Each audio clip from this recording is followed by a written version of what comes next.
51,000 पेक्षा जास्त भाविक भक्तांनी घेतला महाप्रसादाचा लाभ। तर मित्रांनो, व्हिडिओ शेवटपर्यंत पहा। शिवयोगी स्वामी बाबा शिवजीची आराधना करणारे एक कठोर मोठे भक्त होते। 1924 मध्ये श्री क्षेत्र रामेश्वर संस्थान मोजपुरी येथे कल्याणी नदीच्या तीरावर त्यांनी समाधी घेतली। तेव्हापासूनच अखंड हरिनाम सप्ताहाची सुरुवात झाली। अन्नधान्याचा तुटवडा असल्यामुळे शिवयोगी स्वामी बाबांनी त्यावेळी असे सांगितले होते, उंबरधोड्याची भाजी आपल्या सहकार्यासोबत खाण्याची परंपरा सुरू केली। तेव्हापासून मोजपुरी येथे 101 वर्षापासून भंडाऱ्याची परंपरा आजही कायम आहे। 51 क्विंटलच्या पोळ्या असल्यामुळे दरवर्षीप्रमाणे गावातले मंडळी सकाळी 3लाच उठून हुंडेमळी न करता रामेश्वरी जमलेले असतात। येथे दरवर्षी महाशिवरात्रीच्या 3ऱ्या दिवशी उंबरधोडीच्या भाजीचा व वरणपोळीचा महाप्रसादाचे आयोजन असते। बिलपुरी, निरखेडा, उटवत, रामनगर, सावरगाव, दांडेगाव, मानेगाव, भाटेपुरी हे सर्व आजूबाजूची गावकरी मंडळी बाबाच्या सेवेसाठी तड देऊन असतात आणि मोजपुरी गावाचे तरुण मंडळी त्या दिवशी खूप जास्त काम करतात। आमच्या तरुण मंडळीसाठी एक लाईक तर होऊन जाऊ दे। सिद्धेश्वर बाबाच्या मंदिरातील घंटीपर्यंत पोळ्या केल्या स्वयंपाक कधीच कमी पडत नाही। जशी जशी दुपारी भाविक भक्ताची महाप्रसादाचा लाभ घेण्यासाठी गर्दी होत चालती, तशी तशी तरुण मंडळीची वाढी न करता गर्दी होत चालती।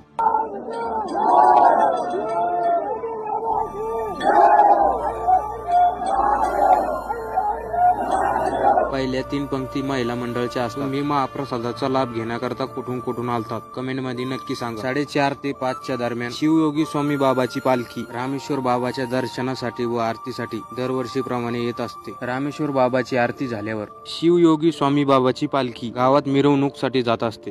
तरुण मंडळी खूपच काम करून दमलेले असतात, त्यामुळे तरुण मंडळीच्या जल्लोषासाठी डीजे सुद्धा असतो। तर मित्रांनो, व्हिडिओ आवडल्यास लाईक, फॉलो, शेअर, कमेंट करायला विसरू नका आणि दरवर्षीप्रमाणे शिवयोगी स्वामी बाबाचा महाप्रसादाचा लाभ घेण्याकरता नक्की या।